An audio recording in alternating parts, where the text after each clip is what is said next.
আছি। তাই কৃপাপূর্বক চেষ্টা করুন যে আমাদের জীবনের প্রধান সলিউশন কি, তো সেই সলিউশনটা আমরা জানার চেষ্টা করছি না। যে জন্ম মৃত্যু জরাবেদি এই সার্কেলে আমি এতদিন ঘুরছি, এই এই জন্ম মৃত্যু সার্কেলটা আমি কখন বন্ধ করতে পারি, কিভাবে এই জন্ম মৃত্যু চক্রটাকে আমি বন্ধ করব। ভগবান বলছেন মামে বুঝ প্রবদন্তে মায়া মেতাম তরম দিতে, যিনি আমার চরণে নিজেকে সমর্পণ করেন তিনি পারেন এই মায়া উত্তীর্ণ হয়ে পড়ে আমার কাছে ফিরে আসবে। ভগবানের মায়া কিরকম, ভগবান বলছেন যে দুর্লভ মানব জনম লবিয়া সংসারে কৃষ্ণ না ভজিল দুঃখ কহিব কাহারে। এই জগতের সব থেকে বড় দুঃখ কি জানেন বহু, যে যারা আমরা জেনে শুনে মানব দেহ পাইছি, কিন্তু জেনে শুনে পরেও আমরা কিন্তু সেটা বিশ্বাস করছি না, জেনে শুনেও আমরা কিন্তু হরিনাম করার চেষ্টা করছি না। সেটাই বলছে সব থেকে জগতের বড় দুঃখ। দুর্লভ মানব জনম, দুর্লভ কথার অর্থ কি, যে জিনিসটা সহজে পাওয়া যায় না, যেটা অমূল্য জিনিস, সেই অমূল্য জিনিস হচ্ছে মনুষ্য দেহ। এই মনুষ্য দেহ পাওয়ার পরেও যদি আমি এখন হরিভজন না করি, সেই কুকুর বিড়াল গরু ছাগলের মতন খাওয়া দাওয়া নিয়ে ব্যস্ত থাকি, কুকুর আদি পশু প্রায় জীবন কাটায় হাই, এইভাবেই যদি জীবনটাকে আমি শেষ করে দিই, আমি কখন হরিভজন করিব, আমি কখন ভগবানের চরণে নিজেকে সমর্পণ করিব। তাই এখন সময়, এখন জানার সময়, এখন বোঝার সময়, এখন উপলব্ধি করুন, ভগবানের চরণে নিজেকে সমর্পণ করে হরি ভজন করুন। আমি যা দেখছি তা পূর্বও ছিল, এখনো যা দেখছি এখন আছে, পরেও কিন্তু তা থাকবে, আমি কিন্তু নিজেকে পারি নাই। একজন রাজা ছিলেন, তো উনি যত রাজ্য জয় করতেন সেগুলো কি করতেন, এক একটা স্বর্ণ মাটির তলে বড় বড় খাল করে সেই স্বর্ণ মোহর স্তূপ করতেন, আর একটা বড় বড় পতাকা লাগাতেন। তো সেই রাজার একদিন গুরুদেব তার বাড়িতে এসেছেন, রাজা জিজ্ঞেস করছেন, হে রাজন, এই যে পতাকা অসংখ্য দেখা যাচ্ছে, এই পতাকাগুলোর প্রতীক কি, এর মানে কি? তো তখন রাজা বললেন, হে গুরুদেব, আমি যত রাজ্য জয় করেছি এই তার প্রতীক, সমস্ত স্বর্ণ আমার, সমস্ত কিছুর মালিক হচ্ছি আমি। তখন সেই গুরুদেব যেতে যেতে একটা ছুঁচ দিল ওনার হাতে, এই ছুঁচটা তুমি হাতে রাখো, প্রয়োজন হলে আমি সেটা ছেয়ে নেব। তো তখন রাজা ওইখানে গুরুকে আপ্যায়ন করলেন, গুরুদেব চলে গেলেন। পরে গুরুদেব যখন যাচ্ছেন, যেতে যেতে বলছে, হে রাজন, আমি ধ্যানস্থ হই বা যোগ বলে আমি জানতে পারছি তোমার পরমায়ু কিন্তু আর বেশি দিন নাই, তুমি কিন্তু অচিরেই মারা যাবে। রাজা খুব চিন্তায় পড়ে গেলেন, যে এত সৈন্য, এত সোনা দানা, এত সৈন্য সামন্ত, রাজ্য সমস্ত কিছু আমি জড়ো করেছি, আর আমি মারা যাব। রাজা খুব মনে দুঃখ কষ্ট পাইলেন, তো চিন্তা করছেন। তারপর বলছেন গুরুদেবকে যে, হে গুরুদেব, আমি যদি মারা তো ঠিক যাব, কিন্তু মারা যাওয়ার পরে কি আমি এইগুলো ভোগ করতে পারবো না, সেরকম কোনো ব্যবস্থা নাই? বলছে, না, ভোগ করতে পারবে।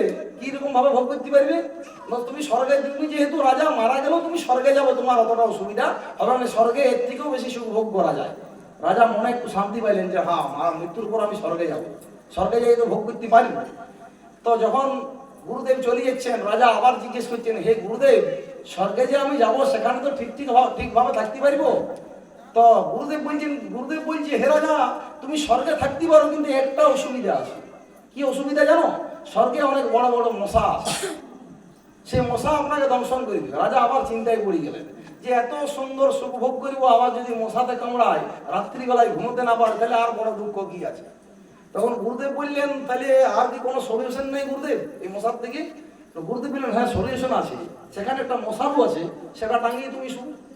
গুরু তখন রাজা আবার আনন্দ পাইলেন, না ঠিক আছে, আমি মশারিটা টাঙিয়ে শুভ। তো গুরুদেব বলছে, যেতে যেতে মশারিটা টাঙিয়ে শুলে কি হবে, সেখানে একটা বড় ছিদ্র আছে, সেইটা দিয়ে কিন্তু মশা প্রবেশ করতে পারে। রাজা পুনরায় আবার চিন্তা করলেন, তাহলে কিভাবে ঘুমোতে পারলাম? গুরুদেব বললেন, যে ছুঁচটি আমি তোমাকে দিয়েছি, সেই ছুঁচটা দিয়ে মশার ওটা তুমি সেলাই করে নিবে, তারপরে আরামসে ঘুমাবে। গুরুদেব এই কথা বলে পরে চলে গেলেন। রাজা বললেন, হ্যাঁ ঠিক আছে, সেলাই করে নিবে। গুরুদেব যাওয়ার পরে সেই রাজা চিন্তা করছেন, আমি এই ছুঁচটাকে নিয়ে যাবো কি করি, আমি স্বর্গে ছুঁচটা নিয়ে যাবো কি করে, নিয়ে যাবার উপায় কি? কেউ নিয়ে যেতে পারবে একটা ছুঁচ? তাহলে আমি যদি ছুঁচটাই নিয়ে যেতে না পারি, তাহলে আমার এত সম্পত্তি যে আমি আয়োজন করেছি ভোগ করার জন্য, কিসের জন্য করেছি? তার জ্ঞানচক্ষু উন্মিলন হইল, তার জন্য জীবনে সদ্গুরুদেবের প্রয়োজন। গুরুদেবের অর্থ কি, গুরুদেবের সংজ্ঞা কি? শাস্ত্রে লেখা আছে, অজ্ঞান রামধস্য জ্ঞানাঞ্জন শলাকয়া চক্ষুর উন্মিলিতং যেন তস্মৈ শ্রী গুরবে নমঃ। যে গুরুদেব আপনার জ্ঞানচক্ষুকে উন্মিলন করিবেন, তিনি হচ্ছেন গুরুদেব। আর আমরা গুরু ধারণ করেছি প্রত্যেকে, আমরা সকলেই মনে মনে চিন্তা করি আমি গুরু দীক্ষা নেবো, আমি গুরু শিষ্য হব। গুরু লিখে দিলেন ফর্দ, আপনি মাল কিনে নিয়ে এলেন, গুরুদেব দীক্ষা দিয়ে দিলেন। আর গুরু গুরুর জায়গায়, শিষ্য শিষ্যর জায়গায়। গুরু মদ খায় মাতলামি করছি, শিষ্য মদ খায় মাতলামি করছি। এই গুরু যদি আপনি জীবনে গ্রহণ করেন, গুরু তো নরকে যাচ্ছে আর আপনিও তার সঙ্গে সঙ্গে এগোচ্ছেন। তাই আপনাকে গুরু পরিচয় হওয়া দরকার আছে জীবনে, যে গুরুকে কিভাবে গুরু গ্রহণ করতে হয়। যার তার কাছে যদি আপনি দীক্ষা নিয়ে আপনি ভাবেন উনি আমার গুরুদেব, সেটা কিন্তু গুরুদেব নয়। শাস্ত্রের পরম্পরা, ইবং পরম্পরা, শাস্ত্রে ভগবান বলছেন ইবং পরম্পরা।